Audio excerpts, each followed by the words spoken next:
نحمده ونستعينه ونستغفره ونعوذ بالله من شرور أنفسنا ومن سيئات أعمالنا من يهده الله فلا مضل له ومن يضلله فلن تجد له وليا مرشدا أشهد أن لا إله إلا الله وحده لا شريك له وأشهد أن محمدا عبده ورسوله لا نبي ولا رسول بعده. Ikhwati fillah, ma'asyiral hadirin wal hadirat, Bapak-bapak, ibu-ibu yang dimuliakan Allah. Kembali kita bersyukur kepada Allah Subhanahu wa taala untuk semua nikmat yang tidak pernah putus yang kita dapatkan dalam setiap langkah kehidupan yang kita jalani. Mudah-mudahan nikmat yang diberikan oleh Allah Subhanahu wa taala selalu bisa kita gunakan untuk menambah ketaatan dan kedekatan diri kita kepada yang memberikan nikmat. Jangan sampai nikmat yang diberikan oleh Allah tapi justru habis kita gunakan untuk menambah jumlah dosa dan jumlah kemaksiatan.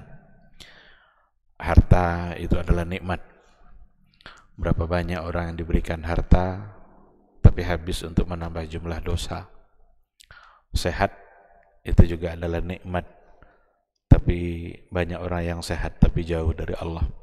Kalau sudah sakit barulah ingat dan dekat-dekat dengan Allah. Mudah-mudahan kita tidak seperti itu, tapi kita menjadi hamba yang syakirin, hamba yang bersyukur. Mudah-mudahan dengan syukur kita semakin yakin bahwa kita ini adalah orang-orang yang selalu butuh kepada Allah, dan Allah selalu memberikan apa yang kita butuhkan. Sama-sama kita juga harus berselawat dan salam untuk Rasulullah sallallahu alaihi wasallam. Allahumma salli ala Muhammad wa ala ali Muhammad. Mudah-mudahan sosok figur yang telah sempurna menyampaikan syariat Islam dengan segala macam bentuk pengorbanan yang telah beliau sumbangkan, itu hendaknya selalu kita tauladani, selalu kita jadikan pedoman. Kita harus selalu coba mengukur apapun yang kita lakukan dalam kehidupan kita, baik dalam persoalan muamalah, apalagi dalam persoalan ibadah. Hendaknya kita coba ukur terus dengan apa yang telah disampaikan oleh Rasulullah sallallahu alaihi wasallam. Benarkah, salahkah? Itu harus kita ukur melalui apa yang telah disampaikan oleh Rasulullah sallallahu alaihi wasallam. Mudah-mudahan cinta kita kepada beliau membuat kita selamat di hari mahsyar, karena cinta yang benar-benar menyelamatkan kita di hari mahsyar itu adalah cinta kita kepada Allah dan cinta kita kepada Rasulullah sallallahu alaihi wasallam. Mudah-mudahan kita jujur dalam mencintainya, tidak hanya sekedar lipstik, hiasan bibir, ucapan belaka, tapi harus diikutkan dengan bukti nyata dalam kehidupan keseharian kita. Mudah-mudahan semua kita bisa mendapatkan syafaat dari beliau. Amin, amin ya rabbal alamin. Ikhwati fillah, ma'asyiral hadirin wal hadirat rahimani Allah wa iyyakum. Kembali pada malam hari ini kita akan melanjutkan kajian rutin kita dengan tema besarnya adalah maqasidul Quran. Maqasid atau tujuan untuk apa Al-Quran itu ada, untuk apa Al-Quran itu diturunkan oleh Allah Subhanahu wa taala dan disampaikan oleh Rasulnya dalam kehidupan kita. Alhamdulillah sudah banyak tema-tema yang kita bahas terkait dengan maqasidul Quran. Yang terakhir sekali yang telah kita bahas adalah dua bentuk penafsiran untuk Al-Quran agar kita paham dan mengerti. Dua bentuk itu, dua kategori itu dulu kita sampaikan. Yang pertama disebut dengan tafsir bil ma'thur, bagaimana kita bisa memahami Al-Quran dengan asar, dengan dalil-dalil yang ada. Dan ada lagi nanti at-tafsiru bil ra'i atau tafsir bil ma'qul. dengan akal atau dengan ra'yu, pendapat. Yang dengan pendapat ini ada dua kemungkinan. Ada pendapat yang mazmum, yang tercela, ketika semata-mata mengikuti akal dan hawa nafsu. Enggak boleh kita menafsirkan Al-Quran itu semata-mata mengikuti akal dan hawa nafsu. Kita salah meskipun apa yang disampaikannya benar. Tetapi ada nanti dengan pendapat yang terpuji, maka itu dapat dibenarkan. Kita akan coba lihat pada malam hari ini at-tafsiru bil ma'thur. Dulu kita katakan bahwa menafsirkan ayat itu yang paling tepat itu adalah ketika kita menafsirkan atau ketika para ulama menafsirkan ayat dengan ayat. Ini tingkatan tertinggi dalam penafsiran Al-Quranul Karim. Ayat Al-Quran yang dipahami juga nanti melalui ayat. Ayat yang disebut tafsirul Quran bil Quran atau tafsirul ayah bil ayah. Kenapa ini yang paling utama? Karena yang paling mengerti dengan perkataan Allah adalah Allah sendiri. Kalau Allah yang langsung menyampaikannya, tentu itulah yang paling utama. Ungkapan seseorang yang paling paham adalah orang yang mengucapkannya, bukan orang lain yang menafsirkan. Nah, Al-Quran itu adalah kalamullah. Al-Quran adalah kalam Allah, perkataan Allah. Ada di antara ayat-ayat yang barangkali di sini disebutkan, di surat ini disebutkan secara umum, tapi nanti ada penjelasannya pada ayat yang lain. Mana yang tadi umum kemudian diberikan penjelasan. Barangkali ada yang disebutkan secara mutlak,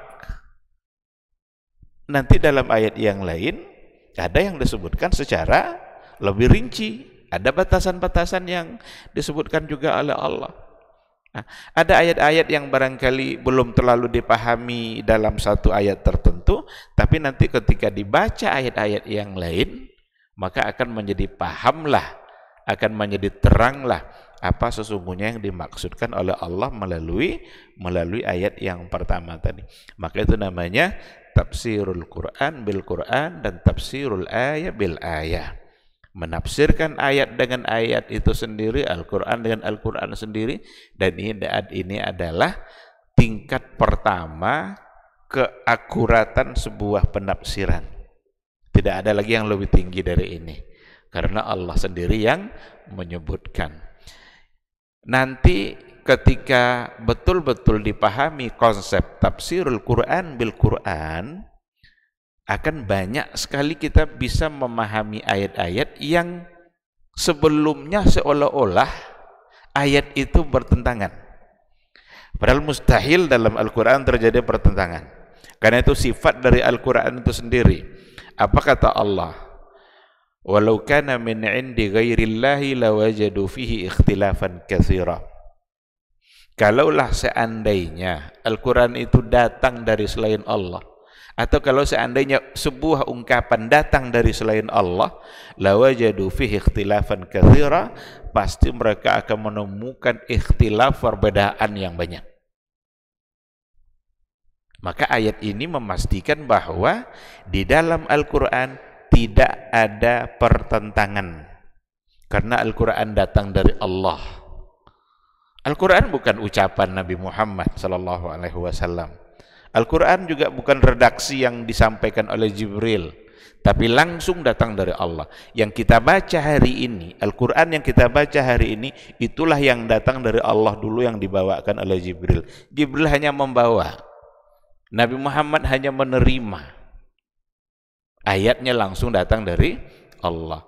Karena dia datang dari Allah, maka ternafikanlah ikhtilafan katsira itu. Tidak akan ada satupun yang bertentangan di dalam Al-Quran, karena datang dari Allah. Dan kalau datang dari selain Allah, pasti akan banyak terjadi pertentangan demi pertentangan. Maka kalau seandainya ada aturan yang dibuat oleh manusia, dan itu fakta dalam kehidupan kita, baru sebulan dibuat aturan tertentu, bulan depan udah dibatalkan. Ada satu peraturan dibuat oleh menteri ini, bertentangan pula sama menteri yang lain. Karena orang yang membuat. Kalau orang yang membuat, tentu dari akal dia, dan akal manusia itu bermacam-macam. Wajar kalau di situ terjadi pertentangan. Tapi ketika Al-Quran datang dari Allah Subhanahu wa Ta'ala, maka tidak akan ada satupun pertentangan. Seandainya ada secara zahir terjadi pertentangan, melalui tafsirul Quran bil Quran, itu semua akan bisa terselesaikan dalam semua masalah, baik dalam persoalan akidah maupun dalam persoalan muamalah, dalam persoalan ibadah, apa saja. Saya berikan contoh, ada orang yang mencoba untuk mempertentangkan ini persoalan akidah yang harus kita pahami baik-baik. Dan ini juga menjadi perdebatan dari dulu dalam ilmu kalam, dan juga sudah sering kita angkat dan kita bicarakan di sini. Maka tidak mengapa kalau kita ulang-ulang agar kita semakin paham. Seolah-olah dia bertentangan. Apa contohnya? Ketika ada ayat yang mengatakan Ar-Rahmanu 'alal 'arsy istawa, Allah berada di atas arsy. Berarti Allah fauqa ibadi, berada di atas hambanya. Ini ayat qat'i, persoalan akidah. Sementara ada ayat yang lain yang mengatakan wa huwa ma'akum aynama kuntum, dialah Allah yang bersama kamu dimanapun kamu berada. Di satu sisi ada ayat mengatakan Ar-Rahmanu 'alal 'arsy istawa, Allah bersemayam di atas arsy. Ada bahkan banyak aliran-aliran dalam ilmu kalam yang menolak ayat ini, tidak siap untuk menerima bahwa Ar-Rahmanu 'alal 'arsy istawa, padahal ayat. Maka ditakwil-takwilkannya lah. Kenapa mereka tolak? Kan ada ayat wa huwa ma'akum aynama kuntum. Ada lagi ayat lain wa huwa ma'ahum aynama kanu, dialah Allah bersama mereka dimanapun mereka berada. Bertentangankah ayat ini? Pasti tidak, karena datang dari Allah. Kecuali kalau datang dari selain Allah. Lau kana min indi ghairillah lawajadu fihi ikhtilafan katsira.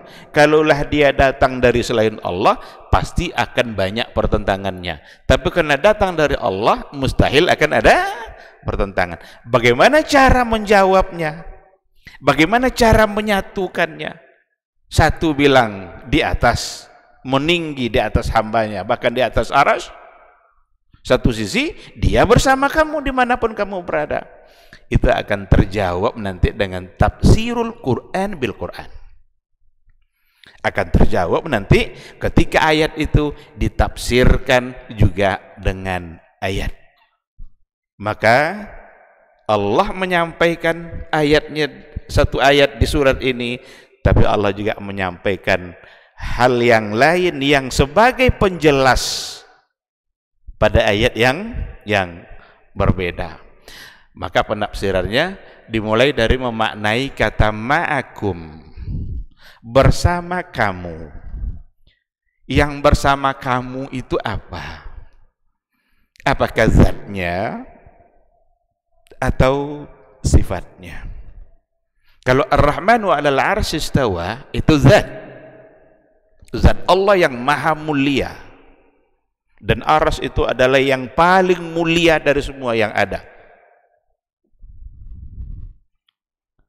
Tetapi ketika dikatakan wa huwa ma'akum, maka bersama kamu di situ itu bukanlah zat tapi sifat. Dari mana kita tahu? Dari ayat.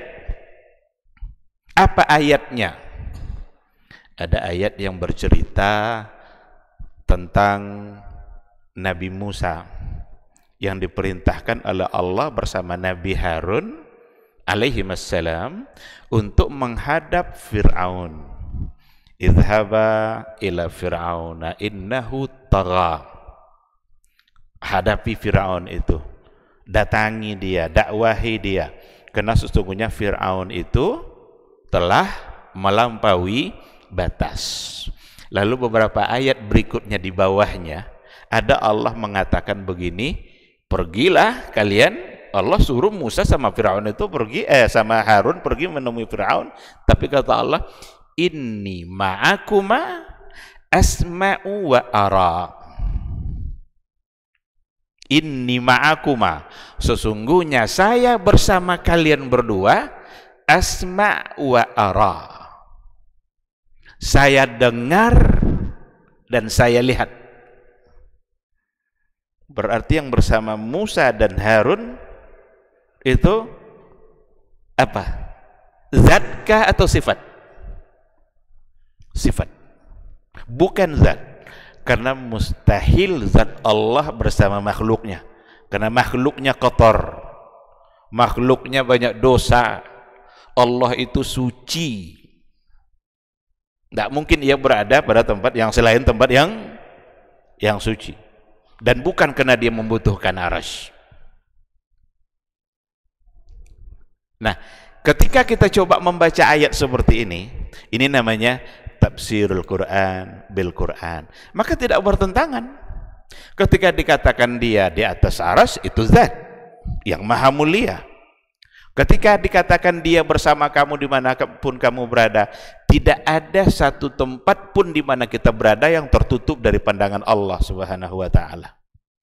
Buat 7 lapis tembok, kunci kuat-kuat 7 lapis tembok itu, bersembunyilah di balik tembok yang ketujuh itu. Allah melihatkah? Allah melihat. Allah mendengarkah? Mendengar. Berbisik-bisik kita dimanapun kita berada, Allah akan mendengar. Bahkan Allah mendengar apa yang ada di dalam isi hati kita. Belum kita berbicara, baru apa yang terlintas di hati kita Allah sudah tahu. Nah, oleh karena itu ketika dikatakan dialah bersama kamu dimanapun kamu berada, berarti itu adalah ilmunya Allah, pendengarannya Allah, penglihatannya Allah. Maka yang dimaksud adalah sifat, bukan zat. Sementara ayat yang pertama maksudnya adalah zat. Oleh karena itu tidak perlu mentakwil ayat yang pertama tadi dengan alasan tidak mungkin. Karena banyak orang yang mentakwilkannya. Oh, itu bukan istawa tuh, itu istaula. Istaula apa artinya? Menguasai. Allah menguasai arsy. Kalau istawa diartikan istaula, hilang makna arsy di situ. Hilang kemuliaan arsy di situ. Karena ketika dikatakan istawa alal arsy, itu memberikan kemuliaan tersendiri yang ada pada arsy. Karena yang dikuasai oleh Allah bukan hanya arsy. Allah juga menguasai gunung. Mungkin tidak kita katakan kalau Allah menguasai gunung, lalu kita katakan Allah istawa alal jabal. Bisa tidak? Allah menguasai gunung, kita buat istawa di situ. Allah juga menguasai laut. Laut yang begitu luas terbentang itu Allah yang menguasai. Sekarang boleh tidak kita katakan Allahu istawa alal bahar. Istawa alal bahar itu artinya laut. Kita ganti arsy dengan bahar. Kalau memang istawa artinya istaula, bisa? Nah. Karena istawa itu benar-benar maknanya istawa, dan itu memberikan kemuliaan bagi arsy. Karena hanya arsy yang mendapatkan istawa itu. Itu akan kita pahami dari tafsirul Quran bil Quran. Tapi begitu banyak aliran-aliran hanya dengan logika-logika mereka. Oh, tidak mungkinlah Allah di atas arsy. Berarti Allah butuh sama arsy. Siapa yang bilang butuh? Tidak ada Nabi pun menyampaikan Allah butuh. Karena dia berada di atas bukan karena dia membutuhkannya. Wa huwal qahiru fawqa ibadih. Dialah Allah yang berkuasa fawqa ibadih, di atas hambanya. Berarti Allah tinggi, berada tinggi di atas hambanya. Nah, ini maka dengan tafsirul Quran bil Quran, hal-hal yang meragukan kita dalam persoalan akidah, dalam persoalan ibadah, dalam persoalan muamalah, semuanya akan dapat terselesaikan. Dan begitulah keyakinan Rasulullah sallallahu alaihi wasallam. Adapun keyakinan-keyakinan lain yang sudah mulai mencoba mentakwilkan atau memberikan makna yang tidak punya dasar sama sekali, berarti itu bukan keyakinan Rasul dan bukan keyakinan para sahabat. Dan yang harus kita yakini adalah apa yang diyakini oleh Rasulullah dan para sahabatnya. Nah, jadi ikhwati fillah, di sini disampaikan dan disebutkan banyak contoh terkait dengan tafsirul Quran bil Quran. Kita coba lihat bagaimana kita memahami surat Al-Fatihah melalui atau dengan cara tafsirul Quran bil Quran. Apa kata Allah? Dan ayat ini sudah kita ulang-ulang. Alhamdulillahi Rabbil Alamin. Alhamdulillahi Rabbil Alamin. Rabbul Alamin secara terjemahannya apa? Rabb sekalian alam. Rabb alam semesta. Rabbul Alamin. Kalau kita ingin mencoba untuk memahami siapa sebenarnya Rabbul Alamin itu nanti akan diperkuat maknanya oleh ayat-ayat yang lain yang di situ ada kata Rabb. Karena kalau ada kata Rabb berarti itu persoalannya adalah rububiyah. Rububiyahnya Allah. Maka ayat-ayat lain yang menjelaskan rububiyahnya Allah itu menjadi bagian dari penafsiran dari kata Rabbul Alamin. Apa contohnya? Dalam surah Al-A'la dikatakan oleh Allah, Sabbihisma rabbikal a'la. Ada enggak kata Rabb di situ? Sabbihisma rabbika. Tadi Rabbil Alamin. Sekarang Rabbikal a'la. Pujilah, agungkanlah, bertasbihlah, sabbihis. Sebutlah nama Rabb kamu yang maha tinggi. Lalu apa makna Rabb di situ? Apa bentuk rububiyah Allah itu? Karena rububiyah itu adalah keyakinan kita terhadap kerja-kerja besar yang hanya Allah yang bisa melakukannya, yang lain tidak bisa. Dilanjutkan pada ayat yang berikutnya. Siapa Rabb itu? Allazi khalaqa fasawwa wallazi qaddara fahada. Terus itu semua adalah bagian dari rububiyah. Tasbihkanlah, agungkanlah, pujilah Rabb kamu yang maha tinggi. Siapa itu? Allazi khalaqa fasawwa. Dia yang telah menciptakan dan benar-benar sempurna ciptaannya. Wallazi qaddara fahada. Dia yang telah menentukan ukurannya, takdirnya.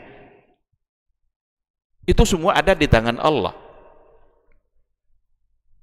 Allah yang menentukan berapa umur kita. Allah yang menentukan berapa rezeki kita. Allah yang menentukan kalau sebulan ini nanti nikah berapa orang anaknya. Ada orang yang sampai 10 anaknya, ada orang yang 5, ada orang yang 2, ada yang 1, ada yang tidak dapat anak. Siapa yang menentukan itu semua? Allah. Kita bisa protes? Enggak. Umur kita, ada orang yang sampai 70 tahun, ada yang sampai 100 tahun malah. Umat-umat dahulu ada yang sampai 500 tahun. Nabi Nuh berdakwah aja 950 tahun. Berarti umurnya bukan segitu kan? Itu umur dia berdakwah itu. Ada yang 5 tahun, ada yang seminggu lahir wafat, ada yang mati dalam kandungan. Qaddara.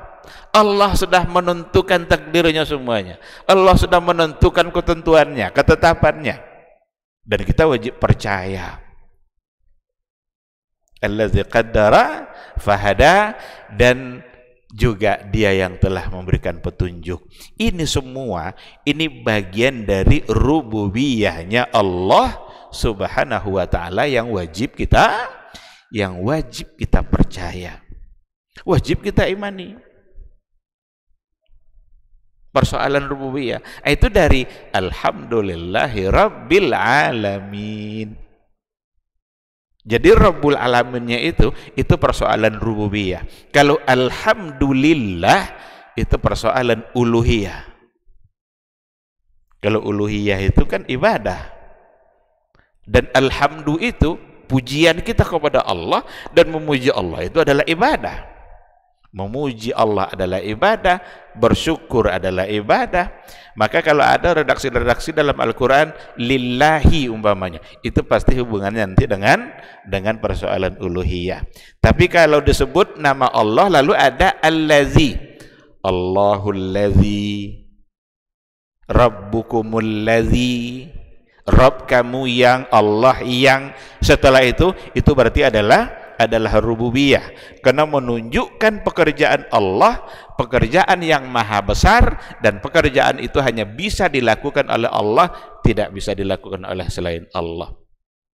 Ketika dikatakan Allahul ladzi rafa'as samawati bighairi amadin tarawunaha, Allah lah yang telah menciptakan langit tanpa tiang. Ada orang bisa menciptakan sesuatu tanpa tiang? Tukang bangunan rumah tegakkan atapnya tapi tidak ada tiangnya. Ini abang ini tukang nih, bisa seperti itu, atap di atas tapi tidak ada tiang.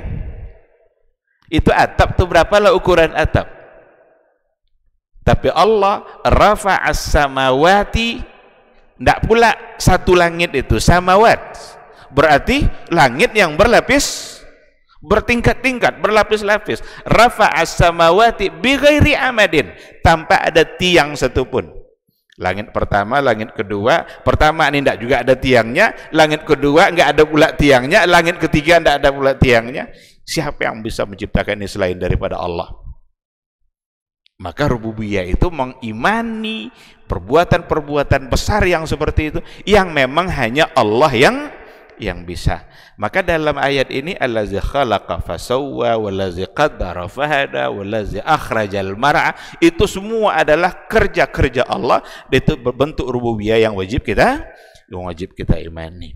Tapi alhamdulillahnya itu sesungguhnya adalah uluhiyah.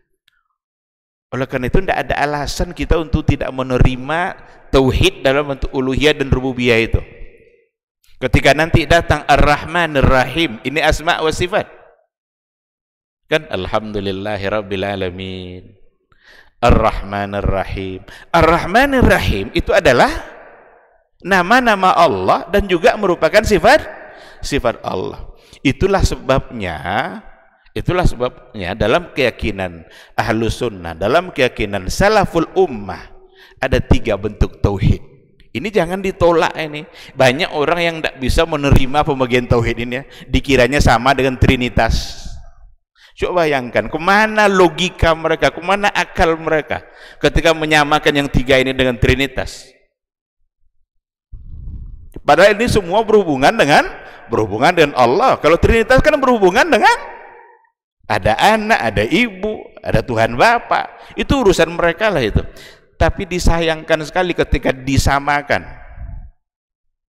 Oh, tidak pernah tuh datang dari Nabi. Mustalahatnya barangkali para ulama belakangan yang mengembangkannya. Tapi substansinya, intinya sesungguhnya ada. Maka wajib kita punya tauhid, yakin dalam uluhiyah, yakin dalam rububiyah, dan juga punya tauhid dalam persoalan asma wa sifat. Dan itu akan kita pahami, benar-benar akan kita pahami melalui tafsirul Quran bil Quran, tafsirul ayah bil ayah. Apa yang mencoba ayat lain yang memberikan penjelasan tentang Rabbul Alamin ada dalam surat Asy-Syu'ara.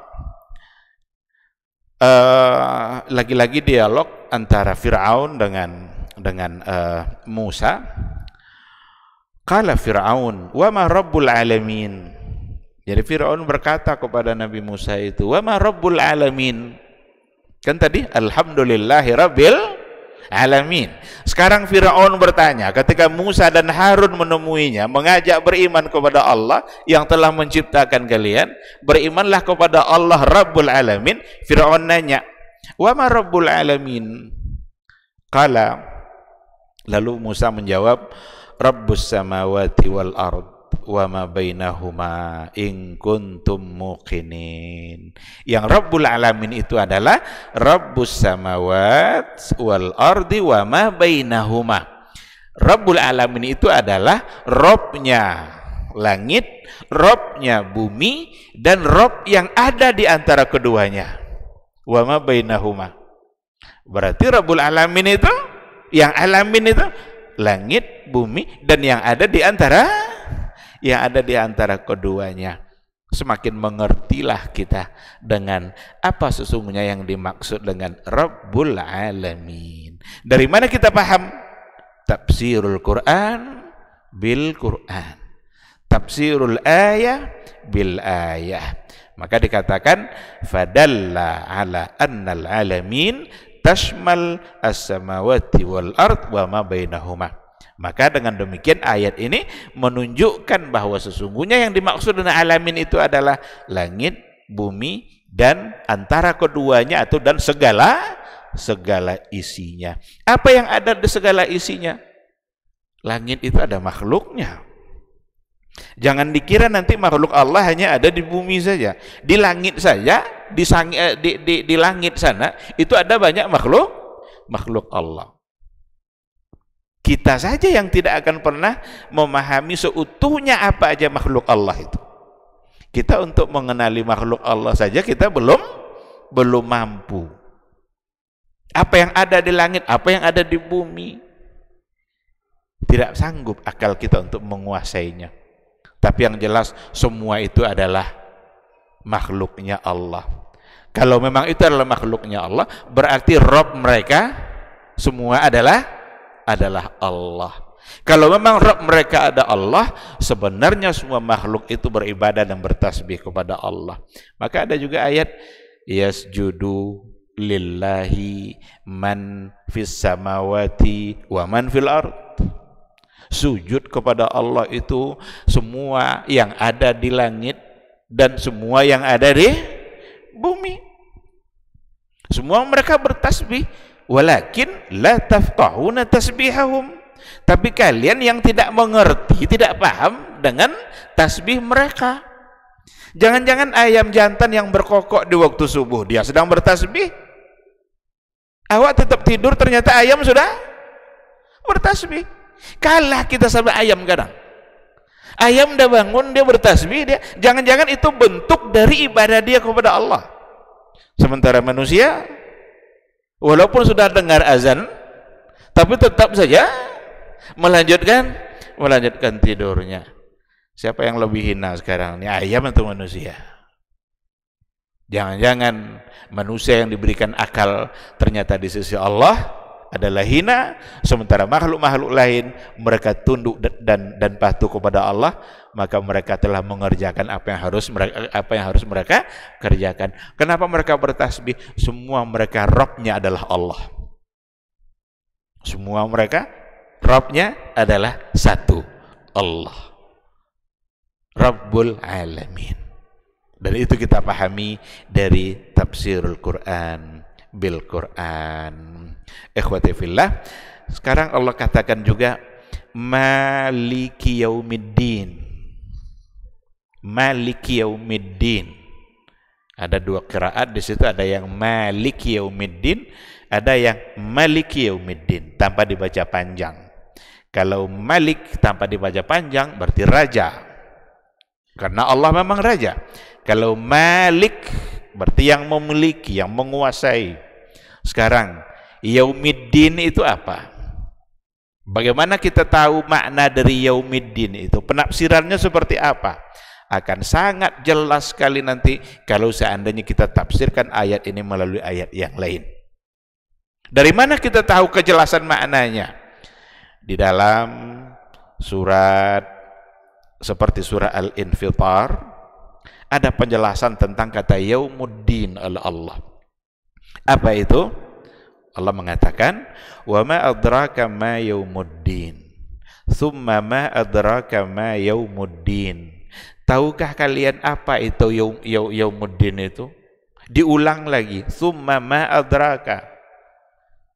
Diulang lagi, "Ma yaumuddin." Apa itu hari berbangkit itu seperti apa? Hari pembalasan itu seperti apa? Yauma la tamliku nafsun li nafsin syai'a wal amru yauma idzil lillah. Itu makna dari yaumuddin. Jadi maliki yaumiddin, raja hari ad-din, hari pembalasan, yang menguasai hari pembalasan. Hari pembalasan itu adalah yauma la tamliku nafsun li nafsin syai'a. Satu hari tidak lagi satu jiwa memiliki bagi jiwa yang lain sesuatu apapun. Saudaranya, anaknya, istrinya, ayahnya. Yauma yafirrul mar'u min. Teruskanlah itu. Berlepas diri semuanya. Apa yang dimiliki di dunia, enggak ada lagi hari itu kepemilikan itu. Harta yang begitu banyak, jabatan yang begitu tinggi, pangkat yang begitu tinggi, fisik yang begitu kuat, tegar, hari itu enggak ada lagi. Wal amru yauma idzin lillah. Urusan di hari itu semuanya kembali kepada Allah Subhanahu wa ta'ala. Yaumahum barizuna la yakhfa 'ala Allahi minhum syai'. Limanil mulkul yaum lillahil wahidil qahhar.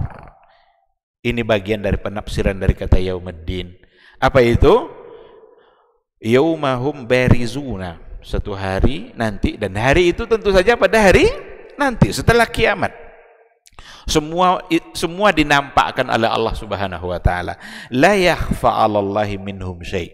Tidak akan ada satupun yang luput dan tersembunyi dari Allah. Tidak ada yang bisa kita sembunyikan. Dulu kita pernah diam-diam mencuri. Dulu kita pernah diam-diam menzalimi orang lain. Karena dia berkuasa, dia berhak untuk, bukan dia berhak, dia cenderung untuk menzalimi hak orang lain karena dia sedang berkuasa. Mungkin ketika itu dia kuat, tetapi itu nggak akan ada yang tersembunyi dari Allah Subhanahu wa ta'ala. Limanil mulkul yaum. Allah malah bertanya itu siapa, untuk siapa, siapa raja hari ini? Mana raja-raja kalian yang dulu itu? Mana raja-raja yang dulu kalian takuti itu? Fir'aun, Namrud, Qarun. Nggak ada lagi yang mampu dan berkuasa. Tetapi al-mulkul yaum lillahil wahidil qahhar. Raja hari ini adalah Allah al-wahid al-qahhar. Jadi ketika dikatakan maliki yaumiddin, hari pembalasan, inilah penafsirannya.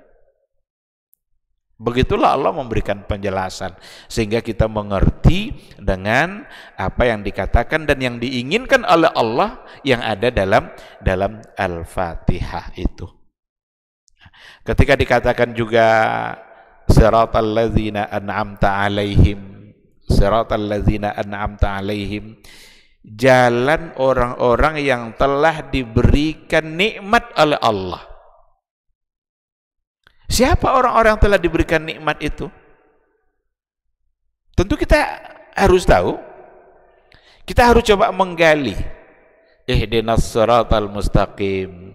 Ya Allah, berilah kami petunjuk jalan yang lurus. Siratal ladzina an'amta 'alaihim, jalan orang-orang yang telah Engkau beri nikmat. Siapa orangnya?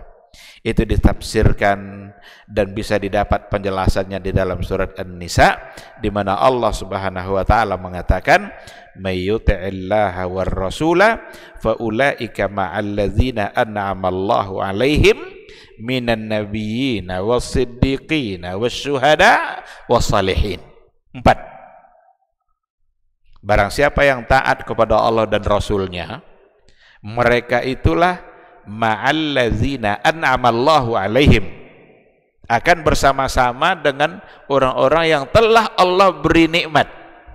Tadi kan siratal ladzina an'amta alaihim. Siapa yang beriman kepada Allah dan Rasul, mereka akan bersama orang-orang yang telah diberikan nikmat. Siapa itu? Minan nabiyyin, para nabi, para rasul, was-siddiqin, dan siddiqin, orang-orang jujur, orang-orang yang siap menerima kebenaran. Imamnya adalah Abu Bakar, karena Abu Bakar namanya, gelarnya Abu Bakar As-Siddiq. Diberikan gelar kepada Abu Bakar untuk As-Siddiq, itu menunjukkan bahwa Abu Bakar orang termulia setelah Rasul. Karena tadi dikatakan an-nabiyina was-siddiqin. Sekarang Abu Bakar As-Siddiq. Berarti Abu Bakar As-Siddiq orang paling mulia setelah Rasulullah sallallahu alaihi wasallam. Nah, ini orang Syiah memaki-maki Abu Bakar, coba. Memaki-maki orang termulia. Tentu saja itu satu bentuk penyimpangan yang sama sekali tidak dapat diterima. Lalu siapa lagi? Wasyuhada. Asyuhada, para syahid, orang-orang yang berjuang di jalan Allah lalu ia meninggal, itu makna dasar dari kata asyuhada.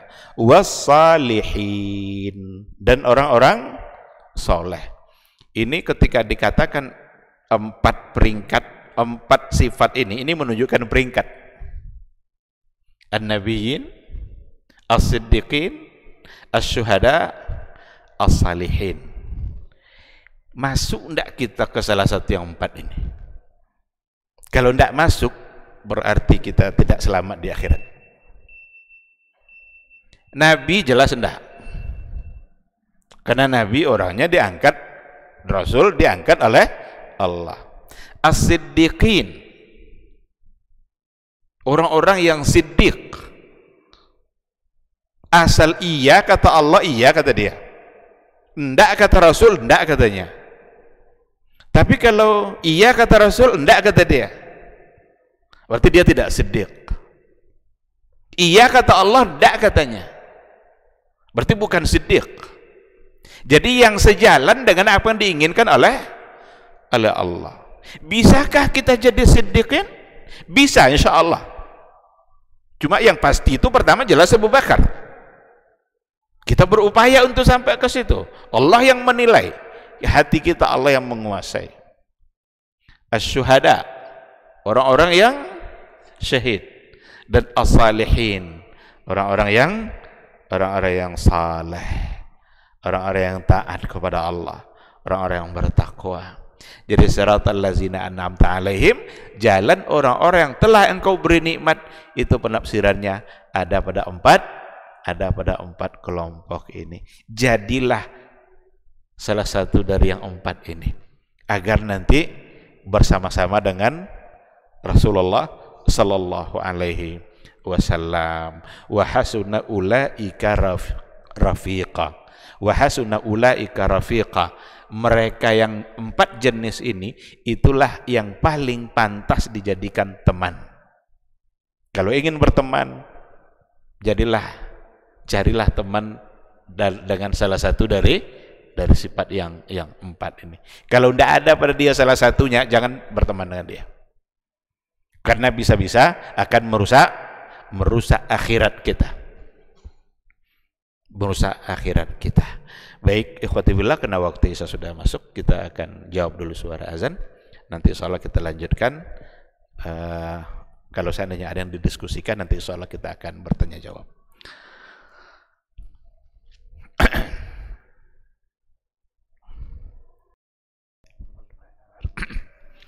Bismillahirrahmanirrahim. Alhamdulillah, wassalatu wassalamu ala Rasulillah wa ala alihi wa sahbihi wa mawala. Ikhwati fillah, ma'asyiral hadirin wal hadirat, rahimani Allah wa iyyakum. Jadi dari apa yang sudah kita sampaikan tadi, nampak betapa akan menjadi jelasnya sebuah perkataan Allah ketika sudah dipahami melalui perkataan Allah juga. Itu dari Al-Fatihah saja, sebuah ayat yang memang itu ayat yang sebagai miniatur dari Al-Quran. Jadi Al-Fatihah itu bagikan miniatur dari Al-Quran, karena memberikan penjelasan secara ringkas tentang isi Al-Quran berikutnya itu. Ada persoalan akidah, ada persoalan ibadah, ada persoalan kita harus menjauhi orang-orang yang tersesat seperti ya ghairil maghdubi alaihim waladdallin, al-yahud wan nasara. Maka tentu saja akan sangat penting untuk dipahami, dan pemahamannya akan semakin sempurna ketika kita memahaminya melalui perkataan Allah dalam ayat-ayat yang lain. Kita ambil satu contoh yang lain sebelum kita bertanya jawab. Ada hal-hal yang bersifat umum, kalau tak diambil pemahamannya dari ayat yang lain, bisa-bisa kita tersalah, karena keumuman itu bisa ditaksis oleh ayat yang lain. Apa contohnya? Ketika dikatakan oleh Allah dalam surah An-Nisa, may ya'mal su'an yujza bihi. May ya'mal su'an yujza bihi. Siapa saja yang berbuat berbuat dosa, berbuat salah, kejahatan, yujza bihi, maka dia pasti akan dibalas. Ada ayat yang lain, famay ya'mal mithqala dzarratin syarran yara. Siapa yang berbuat syarran walaupun sebesar zarrah, nanti akan dibalas. Tetapi kita harus gabungkan nanti pemahamannya dengan ayat yang lain. Apa contoh ayat yang lain itu? Dikatakan oleh Allah dalam surat Asy-Syura ayat 30, wa ma asabakum min musibah fi ma kasabat aydikum wa ya'fu an katsir. Yang jadi kata kunci di sini adalah wa ya'fu an katsirin, dan banyak hal-hal yang dimaafkan oleh Allah. Maka kata ya'fu an katsir itu sesungguhnya adalah mukhassis li umumil ayat. Itu mentaksis keumuman ayat, may ya'mal su'an yujza bihi. Ada orang berbuat salah, tapi ketika Allah memaafkan kesalahannya, apakah nanti akan diazab juga? Tentu tidak, karena Allah sudah memaafkannya. Karena ayat yang lain mengatakan wa ya'fu an katsir. Allah itu afuun, Allah itu ghafur, Allah itu tawwab. Berapa banyak dosa yang pernah dilakukan oleh Umar bin Khattab sebelum masuk Islam, tapi dia adalah orang yang dijamin masuk surga. Berarti ketika dikatakan siapa saja yang berbuat dosa di akhirat nanti dia akan terima balasannya, ini umum. Tetapi ketika Allah memaafkannya, berarti dia tidak lagi akan mendapatkan balasan itu, karena Allah sudah memaafkan. Dan taksis ini juga sebagai sebuah harapan bagi kita bersama, bahwa dosa-dosa yang kita lakukan tetap akan terbuka pintu taubat dari Allah untuk dimaafkan. Tinggal lagi kita yang harus bersemangat untuk meminta maaf untuk semua dosa dan kesalahan yang sudah terlaksana. Siapa yang tidak berdosa di antara kita? Tidak ada. Semua kita orang yang punya dosa, banyak dan banyak sekali. Hanya dua aja pilihannya. Tidak ada yang sedikit. Kita ini banyak atau banyak sekali dosanya.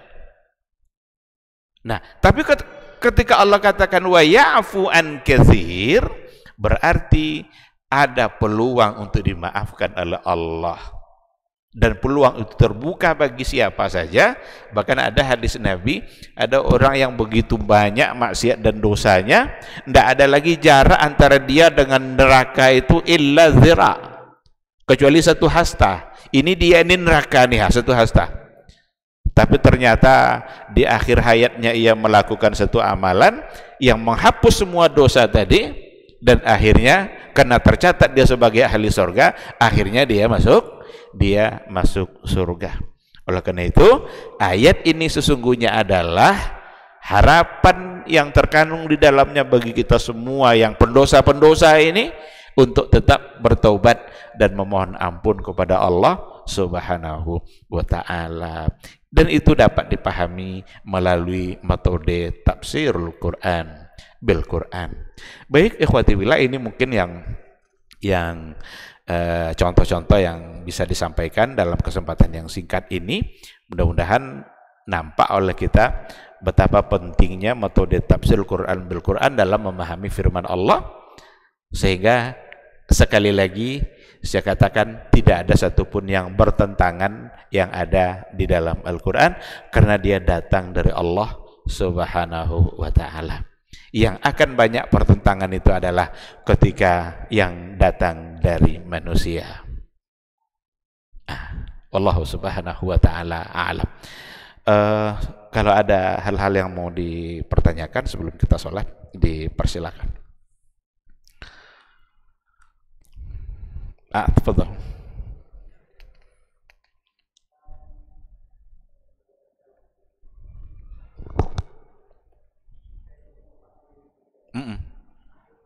Syuhada.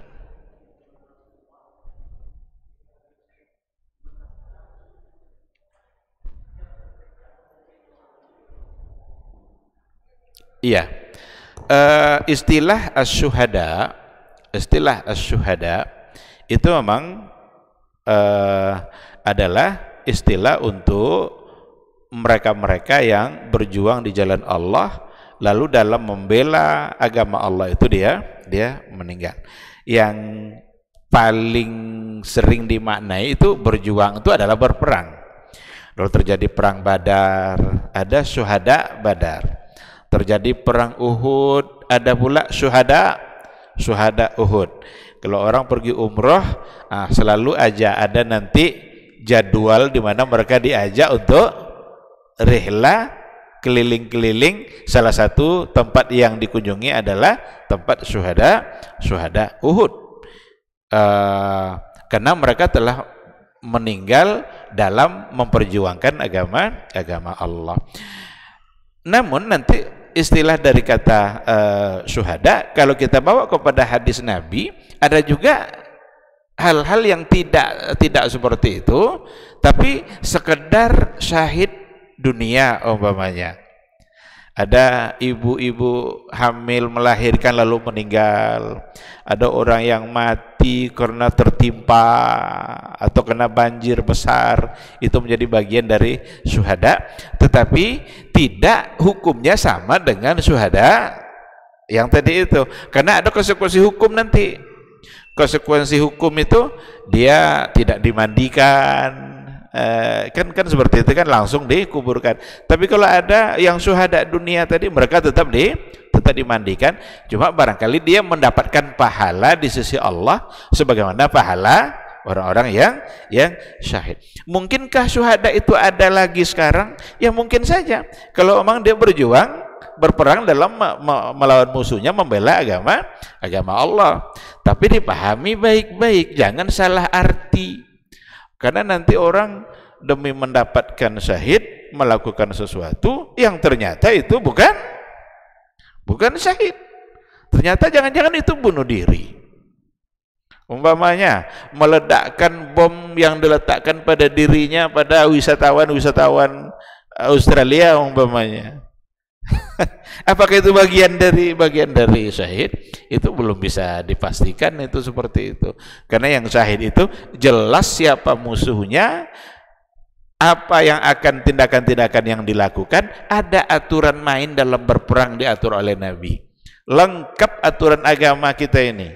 Dalam berperang itu ada aturannya, ada adabnya. Padahal berperang tidak boleh membunuh orang tua, tidak boleh membunuh anak-anak, tidak boleh merusak rumah ibadah, tidak boleh membunuh wanita. Itu aturan dalam perang dalam Islam. Siapa yang menyerang itulah yang dibunuh. Sementara negara-negara mengklaim mendewa-dewakan hak asasi manusia sekarang, tidak punya aturan dalam berperang. Coba orang Israel itu, mana aturan perangnya? Anak kecil dibunuh, wanita hamil dibunuh, kan tidak ada aturan perang bagi dia kan. Sementara mereka menawarkan konsep hak asasi manusia. Rata-rata konsep hak asasi manusia datang dari negara-negara penjajah semua. Tidak mungkin kita mendapatkan konsep itu. Sementara Nabi kita yang memang diutus rahmatan lil alamin, untuk berperang saja ada adabnya, ada etikanya, jangan langgar. Tidak boleh rumah ibadah dirusak, tidak boleh orang tua dibunuh, anak kecil, wanita. Siapa yang menjadi musuh, itulah yang akan diserang. Oleh karena itu, seandainya memang ada perjuangan dalam membela Islam hari ini, ya bisa disebut sebagai syuhada.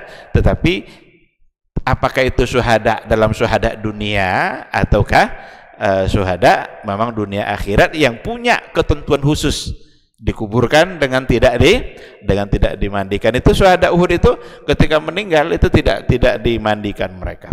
Karena memang itu pula aturan bagi para syuhada itu. Wallahu subhanahu wa ta'ala alam. Ya.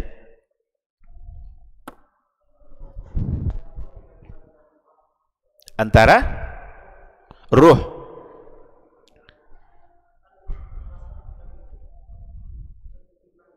alastu bi rabbik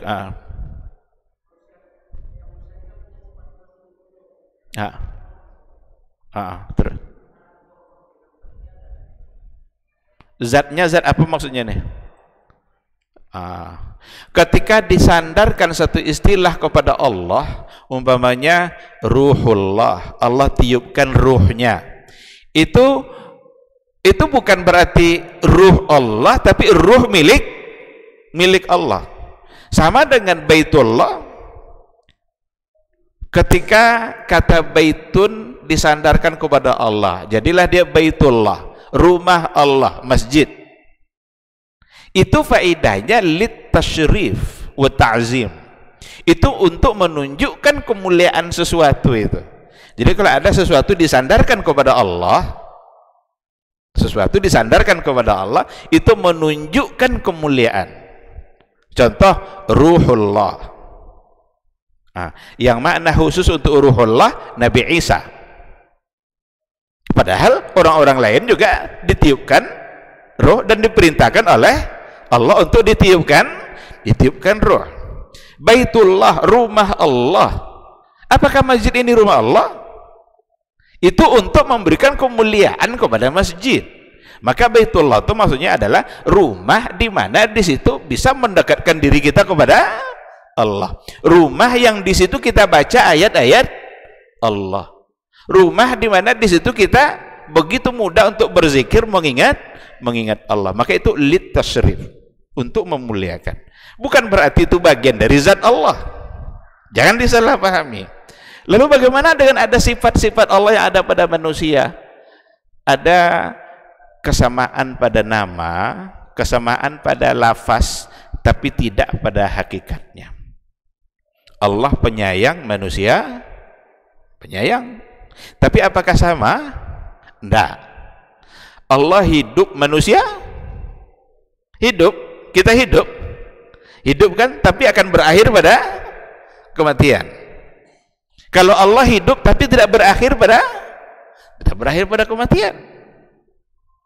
Maka ketika ada kesamaan-kesamaan seperti itu hanyalah kesamaan dari sisi ucapannya, bukan pada hakikatnya. Ada enggak manusia yang pemaaf? Banyak. Allah pemaaf, tetapi pemaafnya manusia sangat terbatas. Sayangnya manusia sangat terbatas. Pagi dia sayang, sore benci. Pagi dia bisa memaafkan, sore kembali dendam. Tapi Allah maha dalam segala-galanya. Maha dalam soal pengasih, nggak bisa dibandingkan. Maha dalam soal penyayang, maha dalam soal pemaaf. Allah siap memaafkan dosa kita hatta walau kana mithla zabadil bahri, meskipun dosa-dosa kita sama banyaknya dengan buih di lautan. Itulah tanda maha pemaafnya Allah Subhanahu wa taala. Jadi kesamaan itu hanya pada ucapannya saja, bukan pada hakikatnya. Yang ada pada manusia semuanya serba terbatas, dan yang ada pada Allah semuanya serba maha dan tanpa batas. Allah Subhanahu wa taala a'lam. Baik, ikhwati billah, saya kira cukup sampai di sini. Berarti untuk poin tafsirul Quran berquran sudah kita selesaikan. Insya Allah nanti kita akan coba lihat tafsirul Quran bisunnah. Bagaimana Quran bisa dipahami dengan sunnah. Mudah-mudahan Allah selalu memudahkan kita untuk bermajelis, dan mudah-mudahan majelis ini menjadi wasilah untuk mendapatkan ilmu, untuk kemudian mendapatkan kemuliaan yang sesungguhnya di sisi Allah Subhanahu wa taala. Mohon maaf, terima kasih. Subhanakallah wa bihamdika, asyhadu an la ilaha illa anta, astaghfiruka wa atubu ilaik. Assalamualaikum warahmatullahi wabarakatuh.